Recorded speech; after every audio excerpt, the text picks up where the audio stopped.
Hello, hello, hello. So let me see here.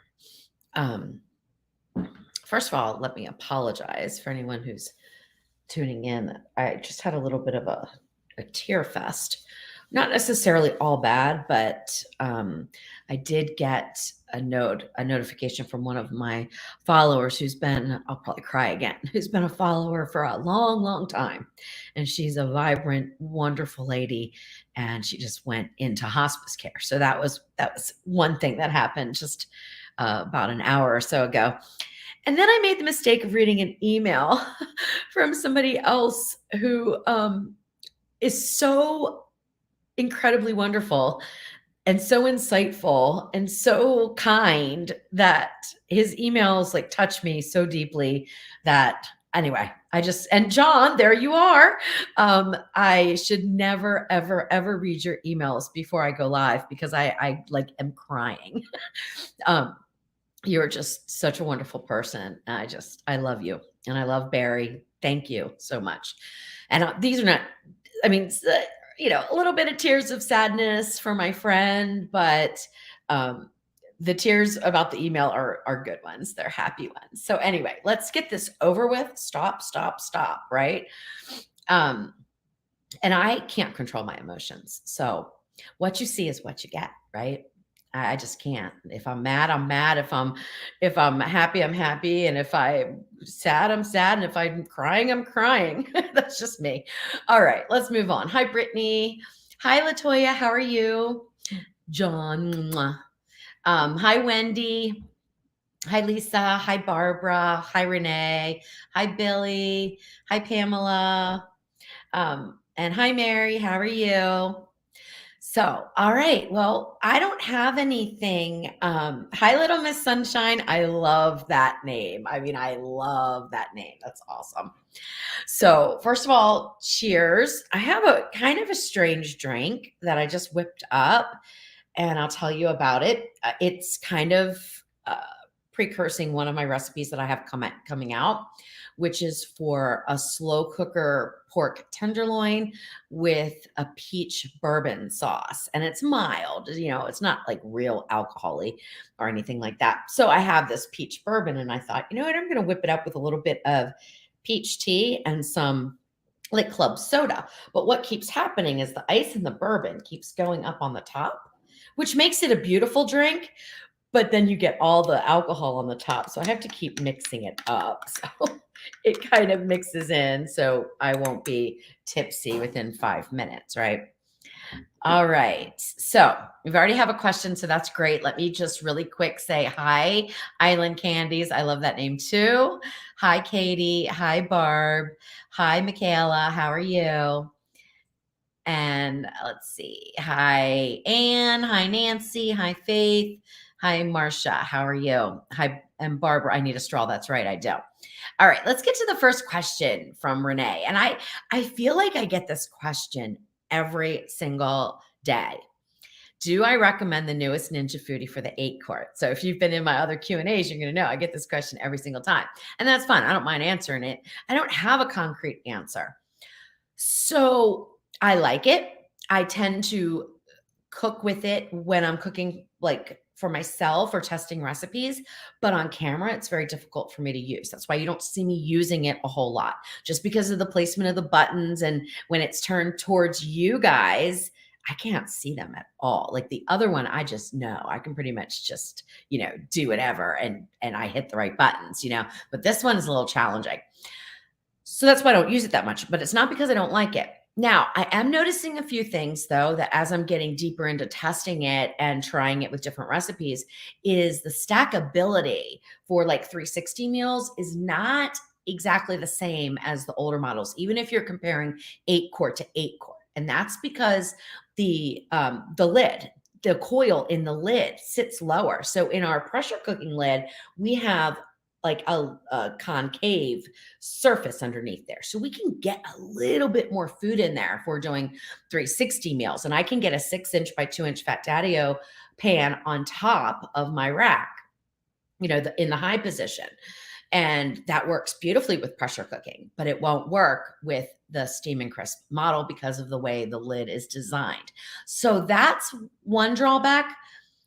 I'm not saying you can't get 3 layers in there. You just can't do it the way I usually do it. So I've had to kind of rethink things. And honestly, I haven't come up with anything great yet. So I'll keep working on that though. But I love it. If you were going to do the 8-quart, I would I would go all the way and go with the OL 701 if you're in the US. And the reason being is because that model has the programmable pressure release and it also has the temperature probe. And I'm going to get more into recipes using the temperature probe, especially with pressure cooking, because it's not going to be exactly the way a lot of people will think. You can't just set the temperature for what you want it to end up as. So, like, for example, if you're cooking chicken breast, you want to serve it at 165. You don't really want to go too much over if it's boneless, skinless, especially because it'll start to dry out. So, you really want to hit that 165 mark. So, we're safe for food safety, but we also, are having a moist chicken breast. Well, if you pressure cook to 165, you're going to be having a pressure temperature internally by the time you serve it of, oh my gosh, probably 200. I don't know if it'll go up that high, but that's because, even if you do an immediate release, which I don't recommend with chicken breast because it tends to pull some moisture out. But even if you did do that, you're still going to have some issues because it still takes a few minutes for that steam to release. And all that heat is in that pot and it's hot in there and that's still cooking your food. Okay. And one thing that I'll share with you, and I don't have any scientific backing on this or anything like that. It's just my experience is it seems like food will take forever to get, like, let's say you're cooking chicken breast. Let's just stay with that. And you want it to cook it to 160 or 165. I usually do 160 and then let the carryover heat bring it up to 165. That's my preference. That's just what I do. But either way, 160, 165. The majority of the time, cooking time, is getting it from whether it's 40 degrees because it was in the refrigerator or whether it's a little bit warmer because you brought it out 30 minutes or an hour before you were going to cook it. Getting from that base temp up to 130 degrees is the majority, probably 75% of your cooking time is getting there. Once you get to that 75% done, it can happen so fast. That's why it's so easy to overcook foods that are lean like that don't have bones in them and skin on to protect them. It just happens so quickly. So keep that in mind too, just as a basic general cooking thing, that if it took you 10 minutes to get halfway to your point, it's probably not going to take you another 10 minutes to get all the way there. Okay. To your target temp. So keep that in mind. So it's going to take less time. Once it gets to a certain temperature, it goes boom, real quick. All right. I kind of went off on a little tangent, but that's me as well. All right. So Renee, that's really all I have to say. I mean, I like it. I agree with you though, about being afraid to get something so new on the shelf. I have not heard any issues. And what are we now? 8 months in. The only issues that I'm hearing about are the sous vide function, and sometimes the temperature regulation isn't quite spot on like it should be. And I think that has to do with the vents in the lid. And I'm kind of working on that, but it's a long testing process for me to really gather all that information and then be able to share it with you. So probably within the next couple months, I'll be able to share it with you. And I'm working on a whole bunch of videos in my online course. So that has covered all the older models. Now I'm going back in and adding this model and all the differences and things to think about if you're cooking with one over the other. All right. Nancy's drinking some wine. That's great. Let me see. Oops, I just jumped forward. I got a lot of skipped things here. Let me go backwards.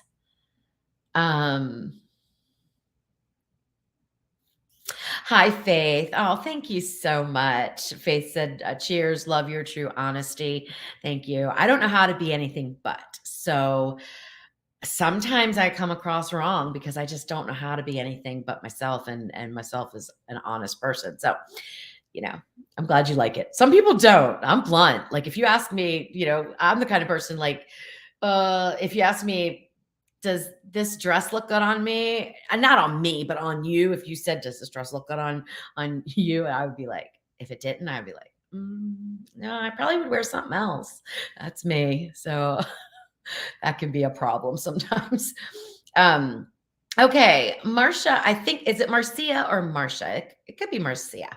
Um, Hi, Louise. Can you do a video on making clarified butter in the Ninja Foodi Deluxe? Yeah, I don't make clarified butter too much. I don't know that I've made ghee by accident. That was hysterical. Um, but I don't, yeah, I mean, you absolutely can. It's just about temperature control and getting the solids to drop, or float. I can't remember now. Do they float or drop? One or the other. And then you have to figure out how to get it out of the pot. But yeah, I can work on that. I think people would like that. I don't know. I wonder if there's a way to do it pot and pot so it'd make it a little bit easier, because if you're going to do clarified butter in the Ninja Foodi in the inner pot, you'd be doing a whole lot of it. So I might go a step further, take it to a ghee, which is, I think, different. Now, you may not think that's different, but I think it's a little bit different because I think you cook it a little bit longer. And once all the milk fats are gone, it's actually, you can store it at room temperature. So anyway, okay. Let's keep going. Hi, Linda. Hi, Cami. Hi, Dustin. Hi, Marcy, sorry. Hi, Ann. Use a straw. Yeah, I know. I need one. I don't think I have any here, to be honest with you. Hi, Kathy. Hi, Gail. Hi, Trish and Bob. Oh, I'm so glad you like the toffee. So let me also explain here, because I got a question about this the last time I went live. I'm in live on Facebook and I'm live on YouTube.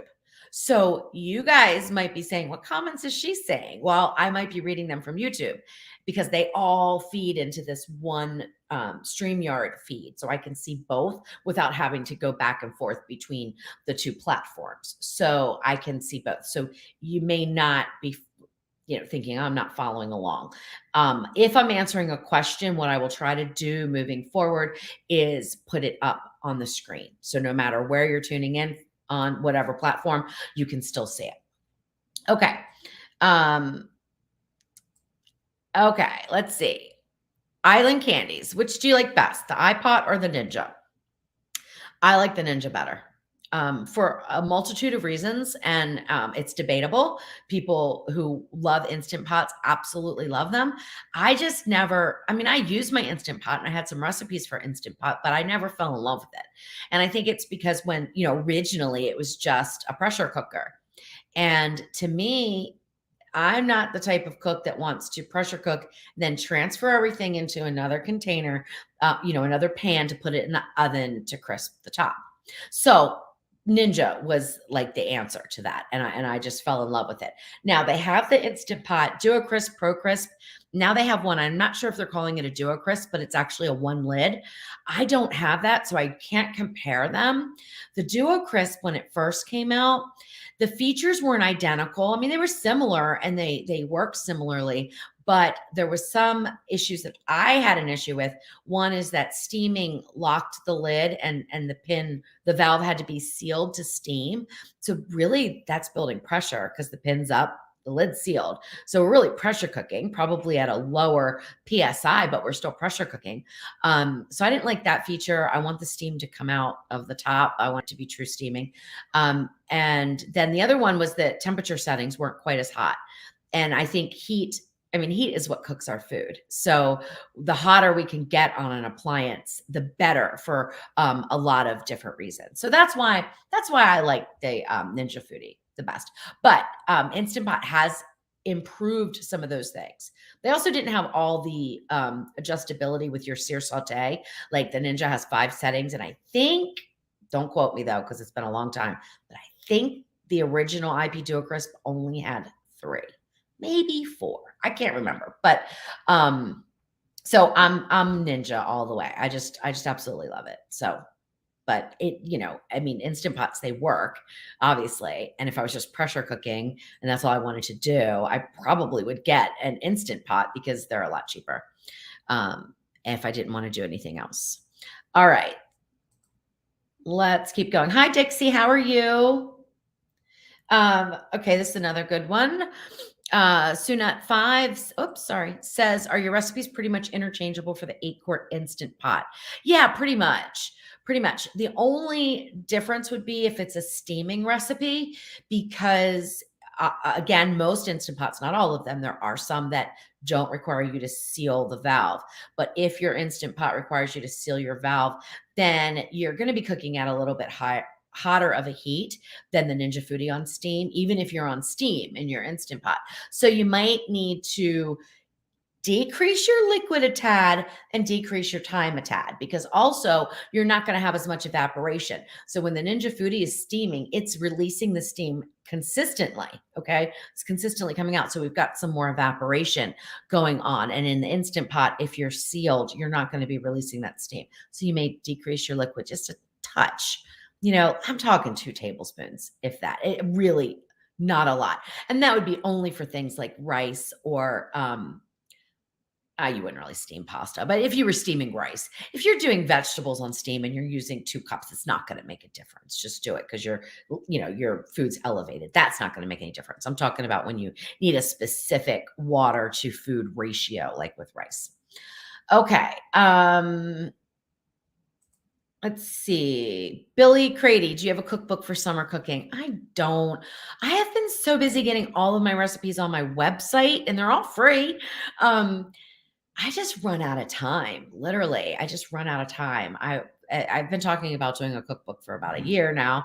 I like the little ones, the little ebooks. Like I did the fall one. I think that's probably what you're talking about. The one for fall, that's a little ebook. And I really need to do seasonal ones because they're not that hard to do. They're really not.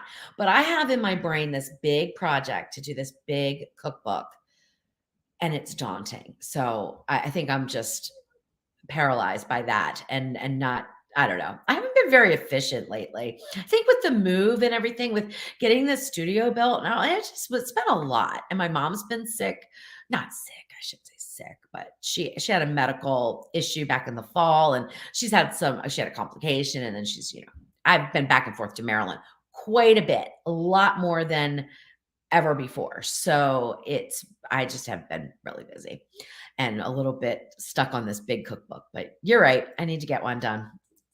Thanks for always reminding me. I appreciate everybody that reminds me of things that I hopefully can get to soon. And Sue did a rump roast sous vide and it was fall apart tender. Yes, sous vide is a really nice feature. It really is. It does a great job. Hey, Barbara. All right, Kathy, how do I bake muffins in a silicone pan in the one lid Foodi? I can't find that one. I can't find one that is metal. I have an article on my website called Baking in the Ninja Foodi, and it goes over the use of silicone. So silicone is not as good of a heat conductor as metal or even glass. So like metal conducts the heat the most, then glass, then silicone. So, and baking can be challenging anyway, but muffins are a little bit easier. It depends on if they're small, like mini muffins, or if they're actually big, full-size muffins. But you're going to want to, first of all, you're going to want to elevate it a little bit, I would think, to get some of that heat going around. Although I have put cake pans directly in the bottom and started off with sear saute to heat that metal, but I'm using metal, not silicone. So I'm not sure that would really work that well with silicone because it's not going to retain the heat either. So you definitely want to decrease your temperature setting, probably based on an oven, a normal oven temperature, probably 75 degrees, and you're going to have to cook longer. Or I'm sorry. No. I'm sorry.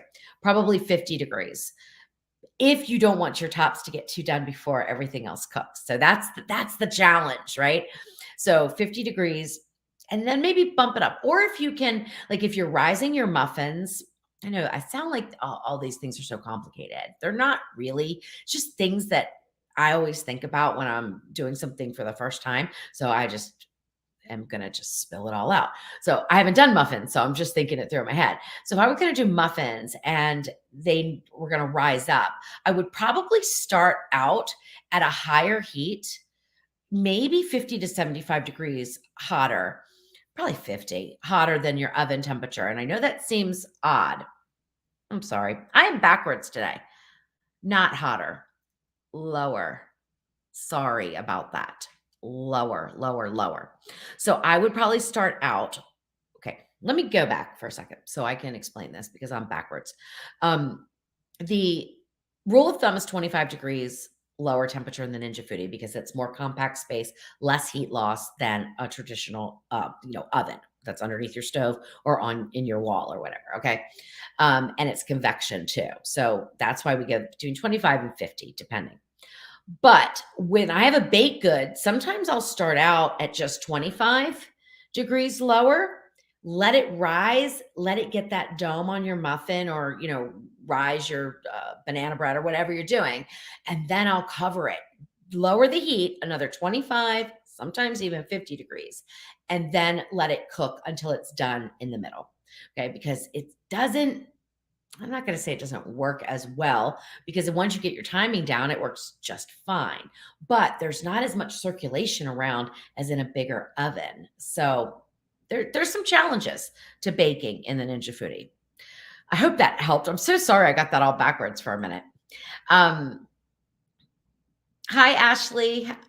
Ashley says she's making one of my dishes right now. Thank you. I hope you love it. I just bought it. It feels like it cooks faster than the others. Would you agree? I overcooked some pork. I didn't use the probe, unfortunately. I'm assuming we're still talking about the OL series. And if you have the probe, I'm assuming it's the 701. I have not encountered that it cooks faster. I think there's a little bit more evaporation sometimes.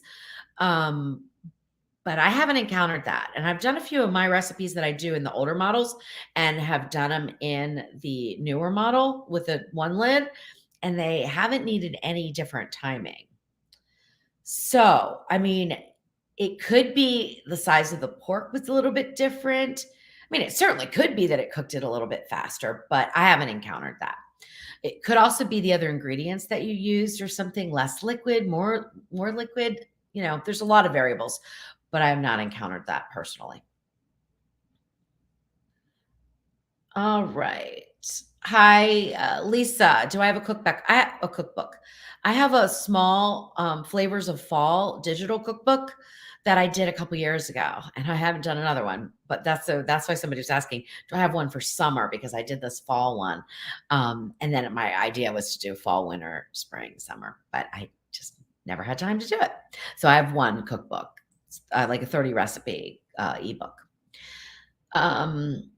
Bonnie, when pressure cooking a casserole in a dish, do you put the liquid in the inner pot or in the dish? In the inner pot, always. Okay. So that's no matter what you're doing, always put liquid in the inner pot to be able to pressure cook. Whether or not you add liquid to the casserole depends on what's in the casserole. So, like if you are doing, let's say it's potatoes and vegetables and some meat, some kind of chicken or something like that, and you're using some let's just say condensed soup or something like that, I would put a little bit of liquid in, but not too much, because remember, you're not going to have evaporation like you do in the oven. So if you're taking a recipe that's usually an oven recipe and you want to pressure cook it, you really can. It will work fine as long as you adjust your timings down and also adjust your liquid down, because you're not going to have the evaporation. If I'm cooking something that doesn't absorb any liquid or maybe will give off a lot of liquid, I won't put any in the casserole dish itself. Do I ever cook with sous vide? Yeah, all the time. Yeah, all the time. I have a bunch of like 5 recipes out for sous vide. I use the sous vide function to pasteurize eggs so that I can make ice cream bases without having to cook them, and other things. Eggnog you can make. I mean, there's a bunch of things you can make when you pasteurize your eggs at home using sous vide. And I have a chicken breast recipe for sous vide that is amazing. It's not beautiful. It doesn't have grill marks. I just seared it a little bit in the inner pot after I was done. But it's the best chicken breast for making chicken salad or putting on top of salad when you want a really tender, juicy chicken breast. It's delicious.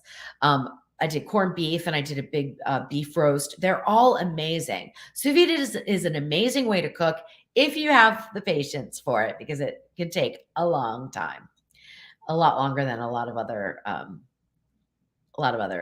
types of cooking. Hi, Sue. How are you? Hi, Jeff and Rhonda. Oh, you like the egg bites. Thank you. I like that recipe too. That's a steamed egg bite recipe. Okay. Gowner. I'm not sure if I pronounced that correctly. Probably not. Any luck in controlling the steam time in the single function steam crisp of the model OL701? Not yet. Not yet. And I really haven't had a whole lot of time. I mean, I've been testing it because I'm putting course videos up all the time. So I trying to do some more things with the steam and crisp, but I have not been able to pinpoint anything. As far and what he or she, because I'm not sure, is talking about is can you make the steam crisp steam for the length of time you want by adjusting the liquid amounts. And usually it's about 8 minutes. And I have not seen much of a difference, except for one very weird result with bread one day. Of course, it was my third test just before I was about to get the video done, and it totally screwed up. So I have to go back to the drawing board because I have no idea what happened. But it steamed for 25 minutes with the bread in there. Well, the bread was a hot mess. It was horrible. It was just gross. It steamed way too long. I have no idea why. But I've used the same amount of liquid and it's been 8 minutes before. So that seems to be about the average. Which I will say is one of the reasons why it's not good for something that you would ordinarily pressure cook for a good amount of time. Like you're not going to steam crisp your corned beef and get it tender. It's just not it's not long enough of a moist heat to do anything. Now, you could technically do it if you lowered your temperature and did a low and slow cook, but it's going to take a really long time and you might as well just pressure cook and then crisp it up at the end. It'll take a lot less time. Hi, Colleen. How are you? Leanna says, I'd like to see more fast meals from frozen. I know a lot of people do, but I don't cook from frozen. So that's really hard for me. It kind of goes off brand for me. Okay. So it's a real struggle. Like I would love to be able to help you guys with all that stuff, but it's off brand because I'm cooking from pretty much from scratch. I mean, not totally from scratch, but pretty much from scratch. Now, if you're talking about meal prepping and then heating foods that you made from frozen, that's something I've been working on to get an outline together to try to figure out how to pull that together into a little series so that we could do the videos to make the meals, I'm sure you guys know how to package them correctly for going in the freezer, but I would go through all that. And then in a follow-up video, we would actually cook it. So I'm trying to work on that and get some recipe ideas that will do well with frozen. Cause I mean, I do cook from frozen. But it's food I've already made. And I guess I could every time I'm doing it, just say, hey, Jeff, fire up the cameras. I'm going to just do a quick video on how I'm cooking this for our dinner. I mean, probably I need to think more like that, but that requires making sure the hair looks right, and sometimes you don't want to see me on camera looking the way I look when I'm cooking dinner for Jeff, right? You don't want to see me. Okay. All right. So how do you convert a casserole recipe to make in the pressure cooker? Okay. So pressure cooking normally is 2/3 faster. So like, let's say a casserole took 90 minutes. This is going to be give or take because there's so many variables, but let's just say it took 90 minutes in the oven. Well, in theory, it would take about 30 minutes of pressure cook time, okay, to get the same result. But a lot of times that'll be a lot quicker than that too, especially when you're dealing with a casserole. But it depends on what's in it. So there's no like hard and fast rule of thumb because you have to consider what your ingredients are. That is a lot of what I go over in the course. So there's a whole section on thinking through your ingredients, which ones give off liquid, which ones absorb liquid. Now in the oven, we have the equalizer of we have evaporation. So because it's hot air and it's going to steam and it's going to go out and it's going to evaporate. But when we're pressure cooking, we trap all that steam in, so we don't have the evaporation. So we have to make adjustments in our liquid amounts so that we don't end up with a soupy casserole. So something that was baked for an hour in the oven might be beautiful, and you put in 2 cups of chicken stock, let's just say, and it's beautiful and it's perfect. If you put that same 2 cups of chicken stock in your casserole in the Ninja Foodi and pressure cooked it, it would be soup, because you don't have the evaporation. So it's not just a one-off answer. If I could give just one-off answers, I mean, I would have already done it. I would have put together a cheat sheet for everybody, but it's just not that simple. And that's why I don't believe in cooking charts. I know people love them. And if I was to come out with one, it would do really well, but I won't come out with one because they're not accurate and they're setting you up for failure. Because, steaming asparagus, like I have a video coming out for steaming asparagus. Okay, seems pretty cut and dry, right? We're going to steam asparagus. How hard can that be? It's not hard at all. However, is your asparagus pencil thin, or is it as thick as my thumb? Because your timings are going to be different.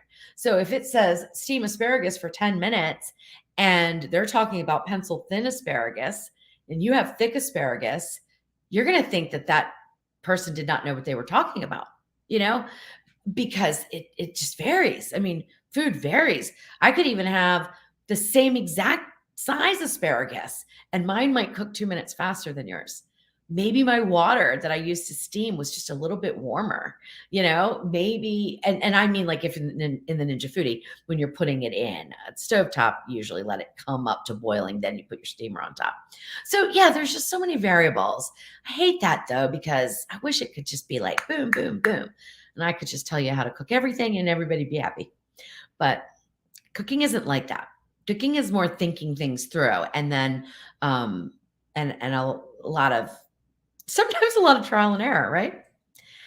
Okay, let's see. Jeff is actually at work, so he's not here right now. But hello, Louise and Jeff. Question: if you can buy beef cheeks in the US, can you do some pressure cooking recipes using them? Thanks. Okay, beef cheeks. I think I saw them the other day. I think. And I was like, Jeff, maybe we should try that.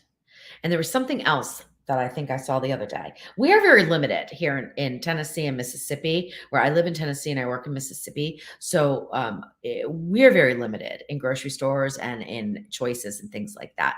But I thought I saw them at Sam's in Jackson, Tennessee. So maybe I'll be able to find them. I would love to experiment with that stuff. I mean, I don't think I've ever had beef cheeks, but I want to do beef tongue. I love beef tongue. I think it is absolutely amazing. Jeff won't eat it, but we had it in a Russian restaurant. And I mean, you could see the taste buds and everything. The way that they cut it like lengthwise. Okay. So if you imagine the tongue, they cut it lengthwise. And it was so delicious. Oh my gosh, it was so good. But Jeff couldn't get over the look of it. But he liked the flavor. I made him do a shot of vodka, Russian restaurant, and then eat it. And he liked the flavor, but he said he could never do it. He could never do it. But he'll eat beef tartare, and I can't do that. That is a texture issue for me. We went to Vegas one time, and went to a restaurant that served it. He absolutely loved it, and I was like, "Oh, that texture is wrong. I can't do it. Mushy ground beef is not my thing." But I will tell you a story real quick about my mom. She told me that I guess it was in the 70s. I was born in 1970, so maybe even mid 60s. But I think I was like a baby or something. But she used to have friends over, and the big thing was you would just get store-bought ground beef, mix it with salt and pepper, put it in a bowl and serve it with crackers. I mean, raw. And everybody just loved it, That was their beef tartare. So I think that's awesome. I wouldn't have liked it even then, though, I'm sure. Okay, so Bev, I need a new pot for my 8-quart. Do I recommend a stainless pot? Well, okay. I don't support the company that makes them because they don't practice good business, I don't feel like, on Amazon. So I don't like that, and so I don't support them. I was a big fan of them, but anyway, something happened years ago, and I was like, "Oh, no, no, no, I'm not gonna be associated with that." So I don't recommend them, so I don't have them in my Amazon store. I don't use it on camera or anything like that. But do I recommend it? If you have an older model, the stainless steel pot works just fine. Okay. It works just fine. The thing to remember, stainless does heat differently than the ceramic. So you may get more of the water notice, burn notice. I think, what is it? Water notice on the Ninja Foodi. You might have that happen if you're, kind of testing the limits with just enough liquid, like let's say to make pasta or something like that. It's more likely to trigger that on the stainless steel than on the ceramic pot. That's just because of the way heat transfers. Things can cook a little bit differently, but not too much, not enough to worry about. The big advantage is it doesn't scratch. Okay. And the searing is beautiful, and you can deglaze and get all that fond off so easily, and it doesn't scratch. And you can use an immersion blender and it doesn't scratch. I mean, so yeah, if I wasn't so principled, I would probably use the stainless a little bit more, but I'm a very principled person. And so I won't do it, but it's fine to use, perfectly fine on the older models. It's not been tested for the newer models, and the pots are different. People are interchanging them. People are, using their 8-quart stainless pots in their OL series. I've seen that on Facebook. They are doing it. They are saying it works fine. I accidentally put the wrong pot in my 6.5-quart, and I'm trying to remember exactly what happened. I think like it didn't seal. It did something didn't go right. Something did not go right. I can't remember the details, which I really should have written them down, but I was like, what's going on? What's going on? What's going on? And it turned out that it was the wrong pot. I had the wrong pot in there, and whatever I was cooking did not work out. So I don't recommend it, because why? When I say I don't recommend it, okay, the only time that it's going to make a difference is pressure cooking. Um, any other functions, it's not going to matter. Pressure cooking is the big thing, because that's the one you have to be safe about. You know what I mean? That's the one that we want to be really careful with. All right. Hopefully that answered your question.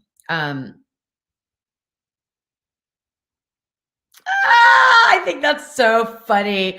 I don't want to taste something that can taste me back. That's hysterical. That's hysterical. That's about beef tongue. That's hysterical. And Rob, so you'll eat beef tongue but have a problem with frog legs? Well, I know that is weird, isn't it? But I love frogs, and they used to swim in my pool, and I loved to see them just swimming, just swimming. They're just, oh my gosh, I could watch them for hours.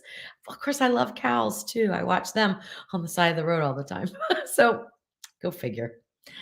Um, if I thought too much about it, I would probably be a vegetarian, really. And my husband would not be happy, because he loves to eat meat. Oh, okay, Kathy, what is the cocktail? I'm doing bourbon a slow cooker pork tenderloin with a bourbon peach sauce. So this is some bourbon vodka with a little bit of iced tea and peach preserves. And it was frozen when I first started out, but it's melted all the way by now. All right. Okay. How do you cook sweet potatoes whole? I pressure cook them. And of course, the timing would depend on what you wanted to do with them. Okay. So you can par cook with pressure cook. Like, let's say you didn't feel like I hate peeling sweet potatoes. I mean, I really do. So you wanted to just kind of get the outer layer a little bit soft. You can throw them in the pressure cooker for a few minutes, and just soften that up so it's easier to peel. I've done that before. But then they're raw all the way through. But if you wanted to cook them all the way through, it would probably be,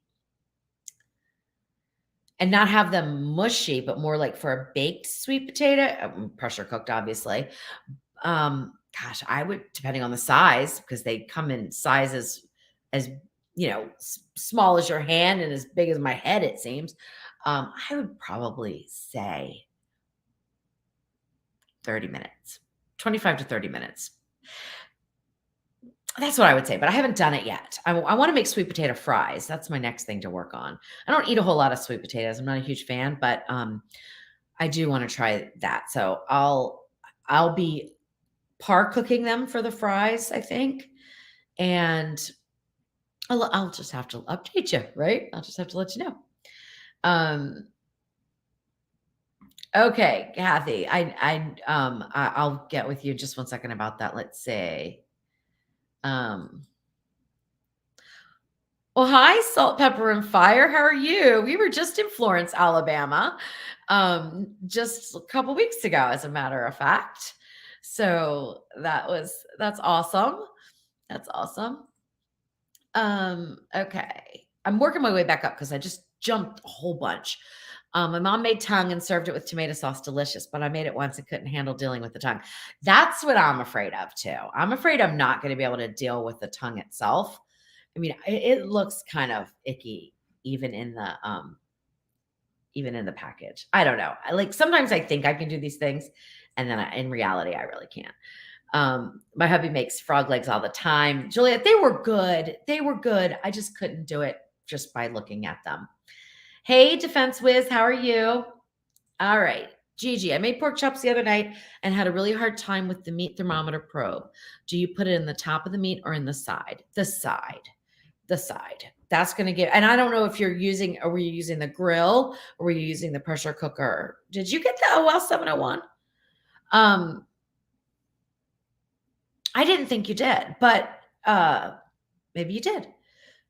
Or you might be using the grill. But anyway, put it in the side and try to get the little tip. It only matters where it reads the temperature, which is at the very tip. Try to get the very tip, middle of the meat. So if this is your meat here, try to go in like right there, right in the middle, and then also get to the middle of, the size of it. I hope it's hard for me to explain this without actually showing you. I do it though in one of my videos in the course, and I think you have the course, Gigi. So if you want to send me a message, I'll figure out which video that is and I show you exactly how to put it in. Or is it a YouTube video? It might be a YouTube video. I'll figure it out for you. All right, let's go down now. Let's see. Okay. Kathy, can you dehydrate beets from the can? I mean, technically, I guess you could. They're going to be softer than the way that I prepare the raw beets before I dehydrate them. I put them in the pressure cooker for a little bit. But you probably could. But if you're talking about because you want to make pickled beets, it's probably easier for you to make pickled beets you don't have to dehydrate them first. If that's what you're talking about, because you can, let me think.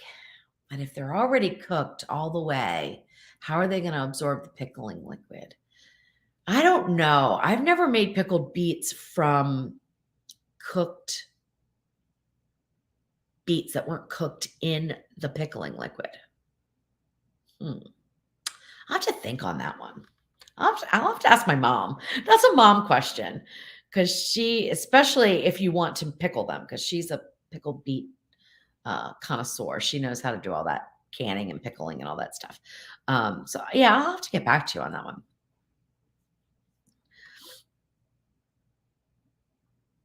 Oh, okay. You're talking about the thermometer.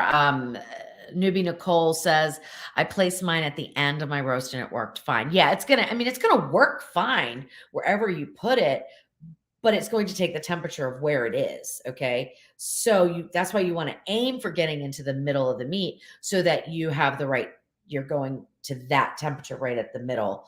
But it's going to work any which way, as long as the tip is inserted into the meat. Okay. Like when I do instant read, I don't go in the side. I go in the top usually. Okay. Colleen says, I was hoping to try to make plantain chips in the Ninja. Have you tried? If not, we'll do some trial and error and let you know how it goes. I am not a fan of plantain chips. Now, I have dehydrated banana chips, and I thought that I had done something that was like phenomenal. Like I was going to, win the internet for this one, and I could never replicate it. I got the first time, I got the most beautiful banana chips. They were crispy. They were gorgeous. They were wonderful, but I could never duplicate it again. It must have just been Those bananas were just perfectly ripe. You want them actually slightly underripe is best. But they were sweet. I could never do it again. So I'm not sure if you're talking about plantain chips, like you want to dehydrate them or you want to air fry them. I'm not really sure. But either way, I don't really have many suggestions for you because I haven't done either. Okay, Thomas has a good, I mean, Kevin, sorry. Kevin has a good suggestion. Maybe like pickled eggs, just let them soak. Yeah, but will they absorb?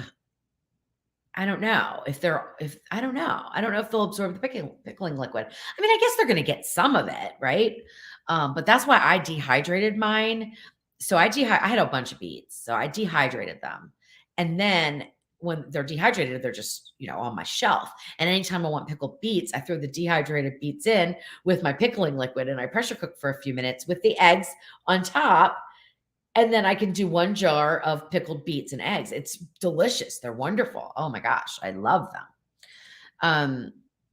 Okay, Diane. So this is off topic, but has anyone else unknowingly have the pressure valve fall down the garbage disposal? It happened to me today, and needless to say, order placed. Yes, after you use them a lot, it seems like and you take it off to clean it and stuff, seems like it gets really loose. I've had mine fall and like hit the floor, and it's heavy, right? So it'll go on the floor. I have not had it fall down the garbage disposal yet, but I have had it fall off. It does happen.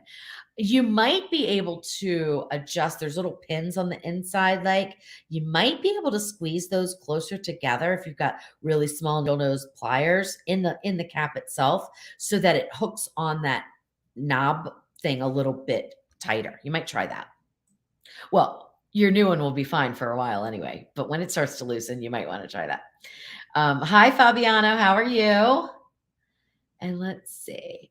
Okay, Colleen's trying to air fry the plantain chips. I think we're talking about, right? Yeah.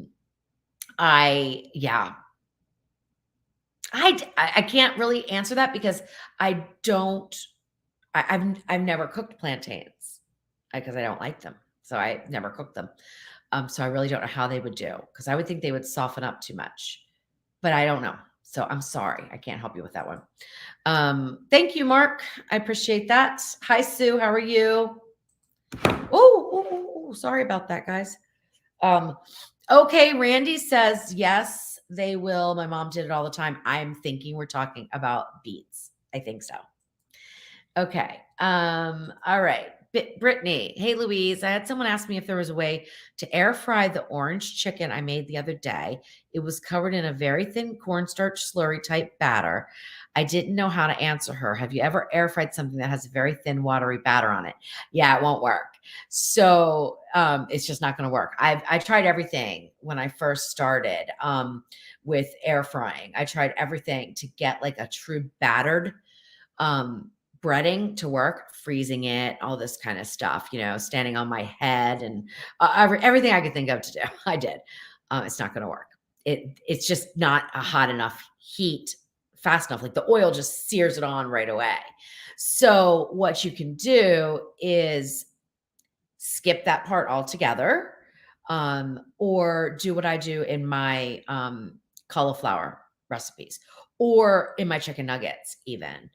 That is a really nice crunch on there. Now it might be a little thicker than what you had, but it's going to be delicious. Your orange chicken looked amazing. So that would be my recommendation, is have them make the chicken nuggets raw, obviously, and then air fry them and then put them into your orange chicken sauce.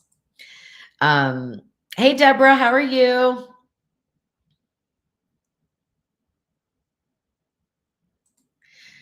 Okay, so I'm working on something that's kind of cool, that's why I brought this comment up.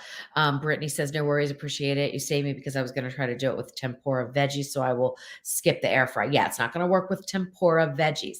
However, I've been experimenting with something. I don't even know if I should even divulge this, but a little bit of rice flour, and I make the rice flour myself just by grinding up rice, and that has a really light. So it doesn't have that like flour taste. Because one of the problems that I've had trying to do air fryer fried chicken is that it's just, I don't know, the flour burns, the skin doesn't get crispy underneath the flour. It's always wrong. Something's always wrong with it. So that's why I don't have a recipe for it. Because something, it's like, if I don't love it, it's not going out, right? So I'm experimenting with rice flour, and that is hopeful. Okay. I don't have it perfected, but okay. Scott is telling me to scroll up. What happened? Uh-oh. Let's see. Scroll up. What am I looking for? What am I looking for, Scott? What's wrong? I'm scrolling up. I don't see anything. Um, oh, I did miss some, didn't I? Is that what you're telling me? I missed a whole bunch? I saw the probe demonstration on the new pressure cooker review video. Yes. Okay. That's right. That's it, Brandy. Gigi, I did it on the new pressure cooker review video. Thank you so much. I don't know why I'm supposed to be scrolling up. I'm hoping nothing's going wrong.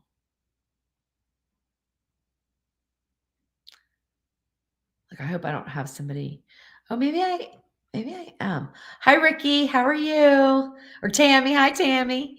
Um, okay, Barbara. I did miss a whole bunch. I wonder why. Okay. So yes, Barbara says she pressure cooks sweet potato 25 to 30 minutes and they come out fine. Good. Thank you, Barbara, for that. I appreciate that. And just pretend the tongue is a small tenderloin. Oh yeah.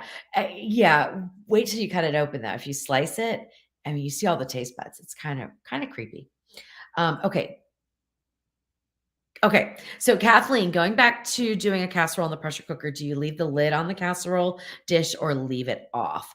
Um, my famous answers. It depends.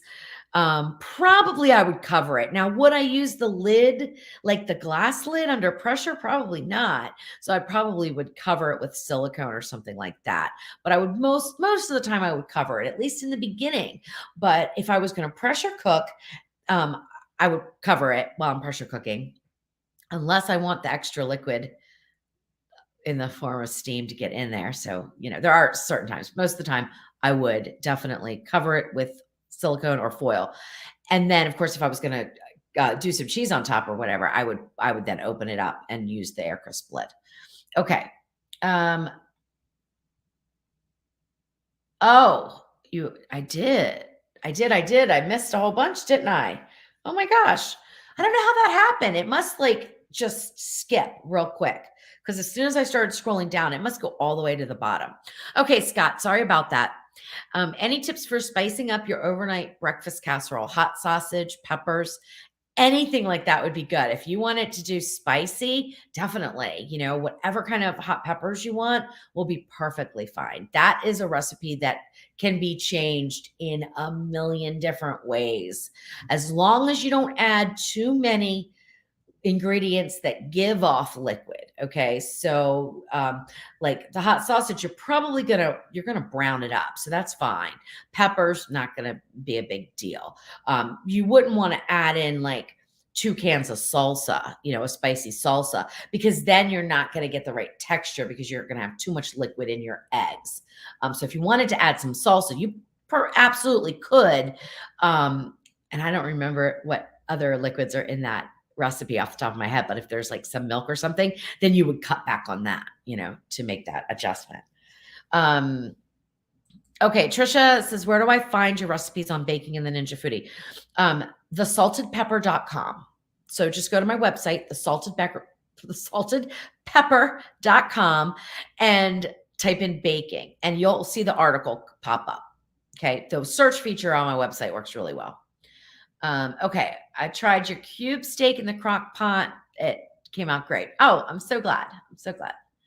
All right. I placed mine at the, okay. Am I good now? Um, Okay, somebody says, I have a 501. Should I invest in the newer model? Well, the 501 is one of the newer models. It's just the 6.5 quart. I have that one. And I think it's fine. Like, I mean, the 701 has a few other features and stuff, but if you like the 6.5 quart, because I prefer the 6.5 quart over the 8 quart because I'm so short, I have a hard time air frying and things like that in the 8 quart. I'm just so short. So my preference will always be the 6.5 quart, but I do like the features on the OL 701. So no, I don't think you need to upgrade. I don't think so at all. Okay, let's see. Juliet, I just wedge sweet potatoes and spray with olive oil, salt, and pepper, and air fry for about 10 minutes on high. Okay, that's for air fryer ones. I have had problems with them burning my air fryer sweet potatoes. They're either mushy or they're burning or they're not evenly cooked. They're not cooked. I want crunchy fries like you get at a restaurant. So I'm trying to work on that. I have not been successful though, so maybe I'll never be successful. And if that's the case, you'll never see a recipe. All right. Okay. Karen Cook. I want to make bread using the steam bake function, but I can't find any recipes. Okay. There's a recipe in the book. Do they use steam bake or do they use steam crisp? It doesn't matter though. You can use steam bake. Even if they use steam crisp, just use steam bake. It's fine. The recipe in the book is fine. It really works well. That I don't really follow the recipe, but I mean, I followed their timings and everything and it worked fine. It was a beautiful piece of bread. Then I started working on my own dough recipe because that's what the differences are going to be, the dough recipe, and got it almost to where I thought it was absolutely perfect. And then my last test, something went wrong with the steam bake and it steamed for 25 minutes and my bread was like the grossest texture ever. So yeah, I would just use the one in the book. And if you can't find your book, let me know and I can find it for you on the Ninja website, I think pretty easily. Or I can just tell you what it is from my book, right? All right. Okay, let's see. If I missed anybody else, repeat your question. I'm really sorry about that. I think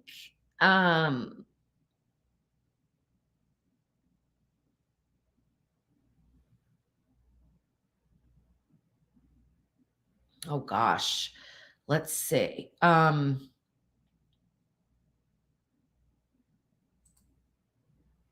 Okay, sorry to ask. Live in Scotland. Hello, Keith. Late here. When are you going to do a live chat again? I do this every other week, every other Tuesday, and then on the opposite Tuesday, I do a cooking demonstration called Tasty Tuesday, which is where I don't have any idea what I'm cooking with.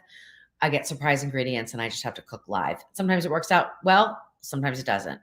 I had somebody tell me, leave a comment on the last one, said something about they couldn't like watch all my videos because they had limited data and that I should try being more organized for the Tasty Tuesday. I'm like, how can I get organized for something when I have no idea what I'm making? Like none. I have nothing. I have no idea. I have no idea the ingredients until we go live. So I can't get organized. So it is what it is. It's just a fun time. And I totally understand when people don't want to watch it. You know, I totally understand. It's a long one. All right. So every Tuesday I'm live, but do two different things. All right. I was going to get back to you on the chicken margarita. I don't remember that. How long ago was that, Kathy? I don't remember that, but it sounds like that would be a delicious recipe. But I don't remember. So if I say I'm going to get back to you and I don't do it, send me an email, louise@thesaltedpepper.com, because I do answer all my emails. Sometimes I take a little bit of time, but I do answer them. Joan says, I just made the rosemary focaccia using the book recipe. Came out great. Good. Yorkshire pudding. I'm not sure if you're asking me if I've ever made it, but I did. I made it. I don't know if I made it correctly. I thought it was delicious. I made it when you make the Yorkshire pudding with the sausages. There's a name for it, and I'm not remembering what the name is.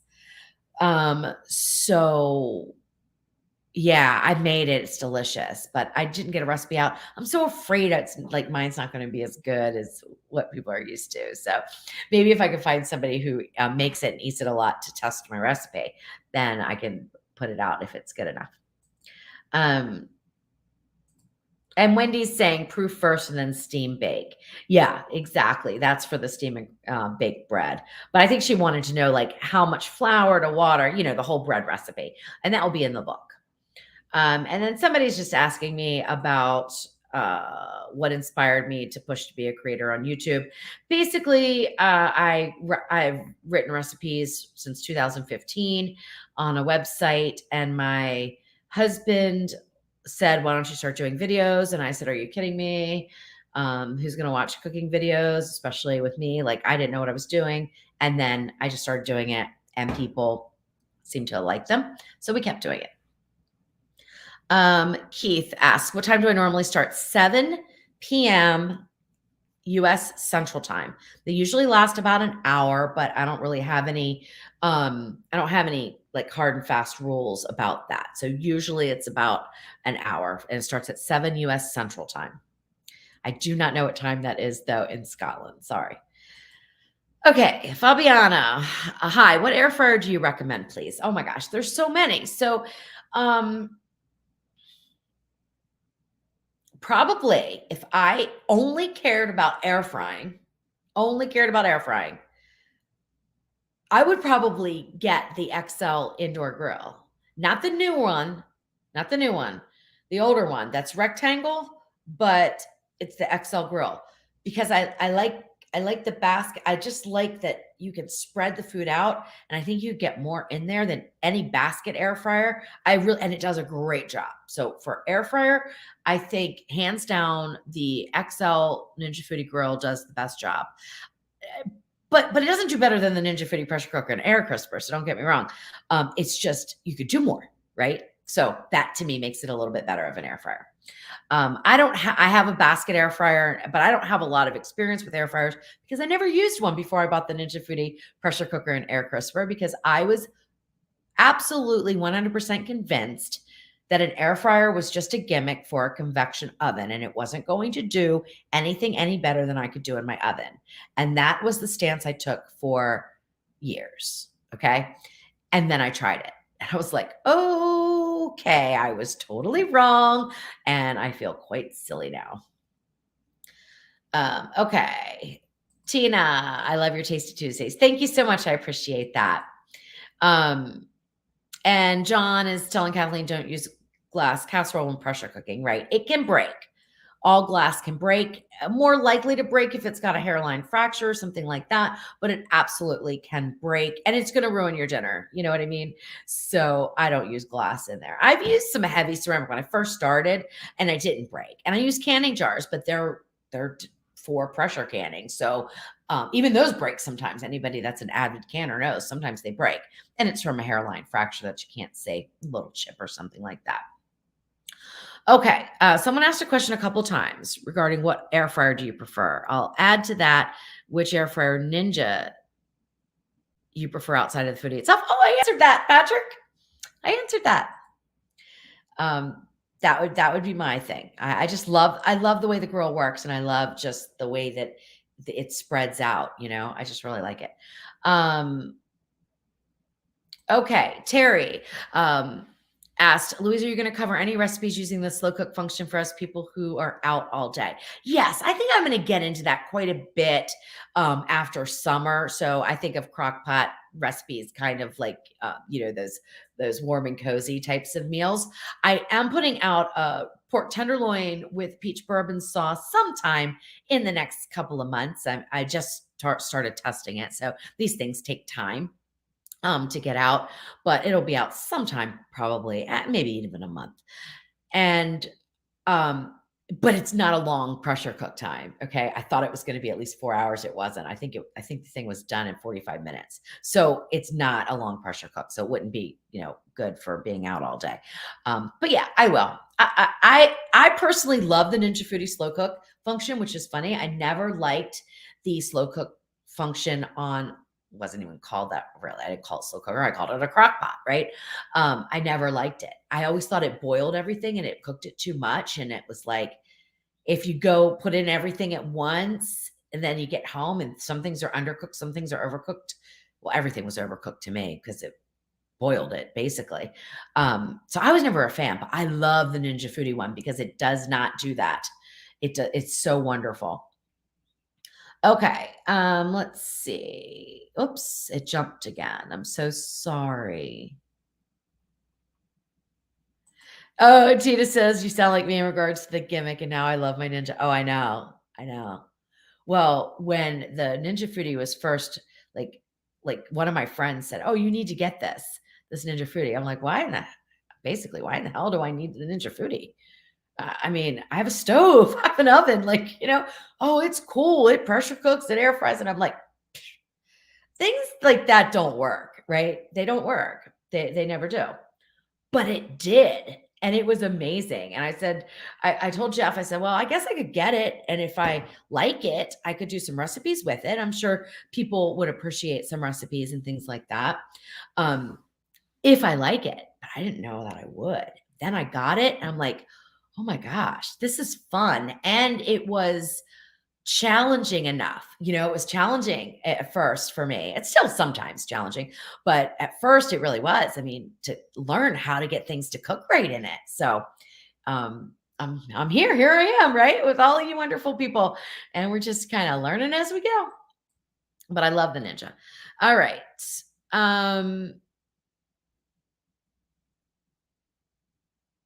Okay, so I want to make bread pudding, but the Ninja Test Kitchen used some other type of Ninja. Do you know which one? I mean, was it like they had this? Don't I have a recipe for bread pudding? I have a recipe for bread pudding. I mean, you could follow my times and stuff for my bread pudding. It's a cinnamon roll bread pudding, but you don't have to make that. You can make your mixture any which way you want, as long as you use the same kind of ratios, and it should work out just fine for you. But I don't know. You'd have to let me know, Kevin, what type of Ninja it was, because there's some kind of a cooking system that they had out and they don't even sell that anymore. But I know people have found recipes from that and they're kind of like, what does cooking for mean or something like that? Because that's how they did it. You just pushed a button and it cooked the food for you. But there probably wasn't enough recipes to keep it going, and so they did away with it, I guess. And also, Kevin, I wanted to let you know that I tried to answer your question that you sent me in a message and it would not go through. So if you send me another message, hopefully my answer will go through. I'm not ignoring you, I promise. Okay. Let's see. Barbara, the Ninja Foodi XL grill. Yeah, I like it too. Which is funny. I don't use it except for sometimes air frying and making bacon. Oh my gosh, it makes the best bacon. It's like my favorite bacon. It's right. Well, that's the new one back there. That's the new one. I don't know. Maybe I just need to get used to that one a little bit more. I mean, it's nice, but yeah. All right, Karen, let's talk about this Creami. Okay. Karen, second request. Will you be doing any healthy recipes for the Creami whereby you can substitute healthier options such as monk fruit, honey, date sugar, or coconut sugar? Will you do a comparison analysis to which is healthier and gives the best taste results? Okay. This is a good question. And I want to be real upfront with everybody that it has taken me a really long time to even get anything decent to come out of that Ninja Creami. Okay. I tried to do things that were healthier. Okay. And low carb, and everything came out like sawdust. Well, I won't say sawdust, astronaut dust is what I call it. It was like, I don't know, just not right. Even if the flavor was okay, the texture was all wrong. So what I did was I said, okay, before I start trying to make these low carb, treats and stuff, I need to make regular ice cream. I need to figure out, can this thing even do what it says it can do? I'm happy to say, yes, it can. And you don't need cream cheese. So I've worked on a basic vanilla and Fruity Pebbles. Okay. So I've got 2 ice cream recipes that I've been working on. I've got to test the Fruity Pebbles one more time, but those 2 are ready to come out. Then I can get into lightening them up, changing up ingredients. Okay. But I just didn't have any luck until I started just using the basic sugar thing. Now I can try to back off of that, change it around, and see where that sweet spot is. Okay. Hopefully that helps. But it's not going to be like in a day or two or three, even. Okay. It's going to take me a while to do this because, like the other day, I tested 8 recipes in one day. Can you imagine the dishes? Like, oh, and then you don't want to cook for a week, right? Well, not me. I still cook. All right, let's see.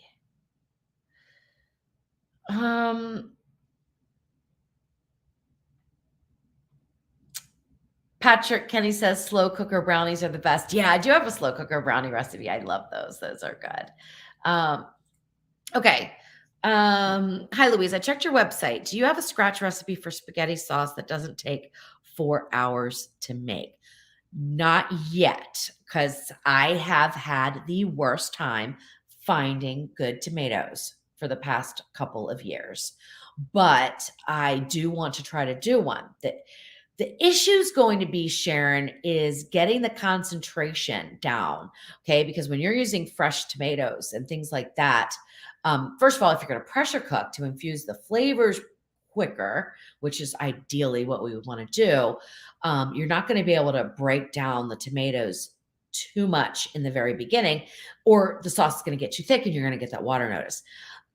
Then because we're not breaking down the tomatoes and we're not milling them and doing all these other things with them, we are going to have a watery spaghetti sauce because we don't have the evaporation. So there's a couple of issues. Now, they're all fixable, right? They're all fixable, especially if you're okay with using some tomato paste to thicken it up. I mean, how scratched do you want to get? I guess would be my question. Because I do have a quick and easy one, that I have a marinara sauce, number one. It's not for the Foodi, it's for the blender, but you could do it in the Foodi too. And then I also have a healthy spaghetti sauce, but it starts off with fire roasted tomatoes in the can. So if you don't want to do any cans, you're talking about fresh tomatoes. No. If you're okay with using canned tomatoes, then yes, I do have one. Okay. All right. Trisha. Was the Ninja 4-quart 5-in-1 in the air fryer you prefer? I don't know that by that. I don't know what 4-quart 5-in-1 is. I only know it's a Ninja Foodi XL grill. So if you want to send me a message or send me an email, I will look up and then I will find out what quart it is. I think you're right about that. But I don't know. I think it has more features than 5 though. So yeah, you'd have to email me for that one. I'm not sure. Okay, let's see here. We're gonna be wrapping it up here pretty soon. I'm a little over, and I still have to make dinner. Oh, and I'm making a skillet corn. So that's not a Ninja Foodi recipe, but it is so good. I can't wait. And I'm actually gonna use the Ninja Foodi grill to grill a chicken breast tonight, I think. Okay. Oh, so do they steam bake it, Kevin? That's probably so. I'm going back to the steam bake. Going back to Kevin's bread pudding. 14-in-1 pressure cooker with smart lid. Okay. So if you want to make their recipe, check my recipe, check the amounts, and you can use my timing and it'll be fine. It'll work out great, I'm sure. If you want specifics, send me a message, email me or something like that. Email me or send me a message on Facebook. Hi, Jeff from New York. Thank you so much. Thank you so much. I appreciate that. I did see that pop up, but I'll be honest with you, when people send money, I saw it pop up, but I don't know how to get to it. So thank you very much. I mean, they send it to me. It's not like I don't get it, but I don't know how to see like who sends it. I don't know. I'm challenged sometimes, but thank you. Thank you so much. Okay. Let me see here. I'm trying to go back down.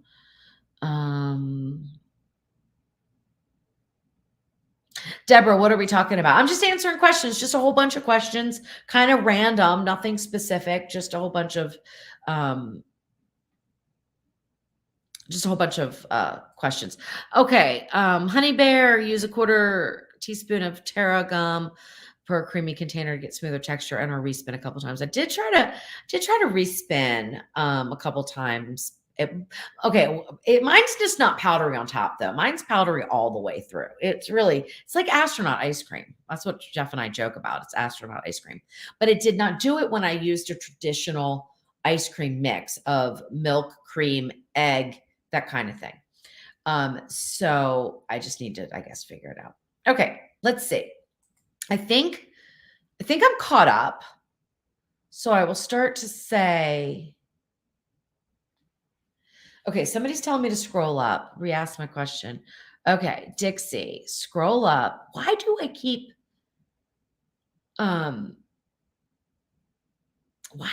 missing all these these questions? I don't understand it. Okay, so speaking of tomatoes, passata would be a no-go for PC then. What is passata? I'm not sure what that is. Is it just pasta? Passata. Let me look it up. Hold on. I don't know what it is. Okay, it is a sauce. Oh, I love when I haven't heard of something before.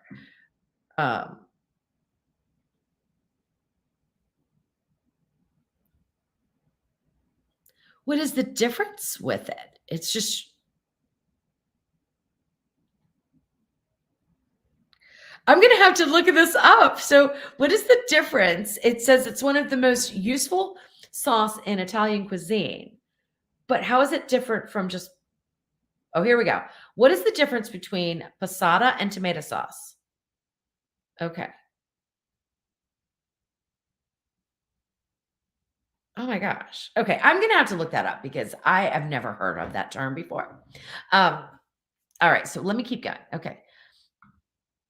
Thank you, Jamie. Jamie says she likes the spaghetti recipe. That one has the noodles in it you're probably talking about. I have another one that's just the sauce that goes over spaghetti. Zucchini noodles. So I have that on my website too. Okay, Brittany. Super random. What's my favorite hot or cold dip type appetizer? I'm gonna get back to you on that one. I don't know. Let me think. You know what it is? Queso. Queso. I love queso. Love it, love it, love it.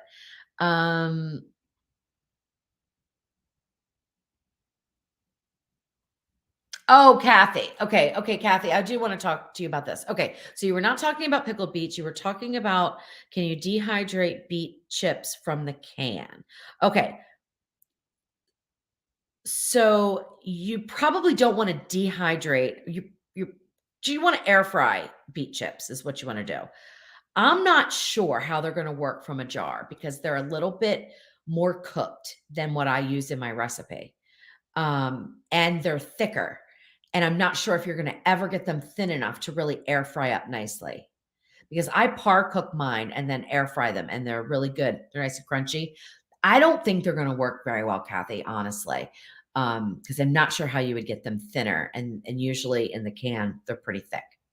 So sorry, but I don't think you're going to get the results you want. Okay. I have the Ninja cooking system and still use it because it's more like a sophisticated crock pot that will saute bake. It does have pre-programmed recipes that you just dial a number. Yeah. Okay. Right. A lot of people love it. They love it, Diana. And yeah, I've never heard of it or anything like that. I am not finding this comment, Dixie. It was about the all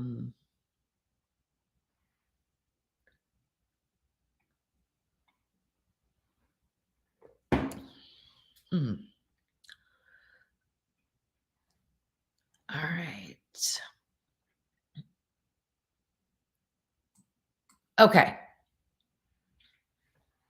Okay, so Kathy, I think this is what we're looking at here now. I hope I'm right. I got the copy. So we're talking about chicken margarita. I got the copycat recipe off the internet. I want to sous vide the chicken instead of following the recipe as written. So I asked if it would be good to put the chicken in the bag with the butter, lemon juice, and sauteed garlic. Then do a sear with lemon and butter and bake to melt the cheese with the sliced cherry, tomato, and pesto. I never saw that message. Did you ask me tonight or was it another time? I'm kind of curious because if you asked me this, I don't recall it, so I apologize. Um, as long as you saute your garlic, because you don't want to sous vide with raw garlic, it's not going to give you the flavor that you want. And over periods of time in that anaerobic environment, garlic has can have botulism spores pop open. You don't want that. Okay, so saute it first, and lemon juice and butter. Now, I'm not sure if the lemon juice will curdle the butter. I might. Okay, I will tell you what not to do. Don't put the lemon peel in there. Don't put a whole lemon in there. I thought I was going to get real fancy and prep all my chicken. And I did some let's just say a lime, just a lime with some Mexican seasonings and stuff. And I thought I would prep my chicken breast, put them in the bag with all the seasonings and the lime. I did one with lemon and rosemary, one with lime and Mexican seasonings, put them in the freezer, and then take them from the freezer and sous vide them. Oh my God, they were horrible. They were horrible because because of the long period of time, it just gave a weird, bitter flavor. So do not put the peel of the lemon or lime or citrus in with your bag of food when you're sous vide and cooking. In my opinion, anyway, it was horrible. Lemon juice probably would be okay, but over a period of time, lemon juice is an acid and it will break down meats. So I might skip it. I might just do the sauteed garlic butter and then sear it with some, sear it in a pan and then squeeze it with lemon and then bake it to melt the cheese. It sounds amazing, Kathy. So I do hope you make it. Let me know because it sounds like something that I want to make now. Sounds delicious. I don't have all the ingredients or I would make it for dinner tonight with my skillet corn. All right. Okay. I think I got it. I'm not sure. I probably need an assistant when I'm doing these things. To fire questions, like to pull questions and maybe send them to me. I don't know because I'm skipping and I don't mean to. So I apologize. Okay. I think I'm good now, right? Okay, so newbie Nicole says, Passat, I don't even know if I'm pronouncing that correctly. Unlike typical tomato puree, which is cooked, it's 100% fresh, uncooked Italian tomatoes. Oh, but then you cook it? Is that what you're saying? Then you cook with it? So it's just raw, but then you cook with it? Or is it just raw and you don't cook it at all? Then you wouldn't have a question about pressure cooking it, right? You can pressure cook. So let me just go back and say you can pressure cook with tomato sauce, but you have to be careful. Okay. So you can't just put tomato sauce in the bottom and always have a good result. Depends on the thickness of your tomato sauce, of course, but if it's thick, it's going to scorch on the bottom. So, when you're thinking about what liquids you can use, just think about how things work on the stove. If you have a pot and you put tomato sauce in it, what happens? If you have the heat up high, which pressure cooking, always assume it's on turbo high, okay?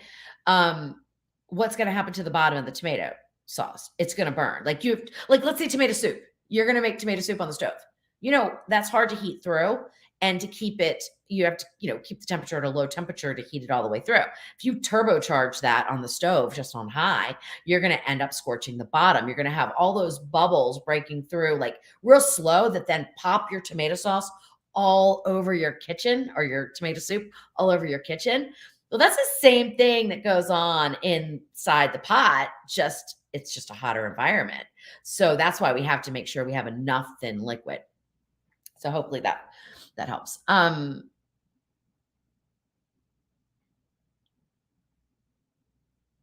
Oh, and you weren't sure if it would no, it won't be too watery. I'll tell you that. It won't be too watery to pressure cook with. Waterier the better. So if it's watery, good, good, good. That'll be great. That'll work much better than if it was real thick. However, you're not going to be, if you then take it to try to reduce it, you're not going to reduce it in a pressure cooker because you don't have that evaporation. Hi, Just Joe. How are you? Thank you, John. Thank you so much. Yeah, I think I would have done better if it didn't jump over big chunks of the comments. Soon as I scroll down, so if I'm answering a question and I've got it up on the screen, I as soon as I scroll, it just jumps all the way to the bottom. So I apologize. Hi, Just Joe. I can't remember if I already said that or not. Isn't that funny? Like my brain is not working at all. All right, guys. I think I'm done. I think that's enough. Almost an hour and a half. It has been a complete blast. I love the Q&As. I love the Tasty Tuesdays, but I think I like the Q&As. I might like them just a touch more because I feel like I really get to know you guys. Like I can read the questions and stuff like that. And I don't know. I just love it. I just absolutely love it. And of course, I'm just sitting here, right? So it's kind of a little bit more relaxing. Tasty Tuesday. I mean, it's fun. It's a little stressful for me sometimes, though, especially some of the ingredients that I get, or I don't know what I'm doing. It's embarrassing, but I just roll with it. And I'll just tell you, I don't know what I'm doing. It's all right. It's all good. John, thank you so much. Thank you, Barbara. Dixie, that's interesting. We'll have to chat about that because I wonder, mine was horrible. The lemon slices were horrible on mine. And the lime. The lime was even worse. So that's interesting. Maybe no, I was doing chicken, so it wasn't longer cook time. I don't know. All right, guys. Bye. See you later. I'll see you next Tuesday. Tasty Tuesday. I'll be live Facebook and YouTube. Okay. Good night, Norma.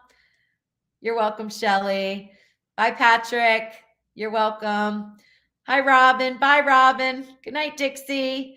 Good night, Gigi. Good night, John. Tell Barry I said good day. It's a good day for you, right? Love you all.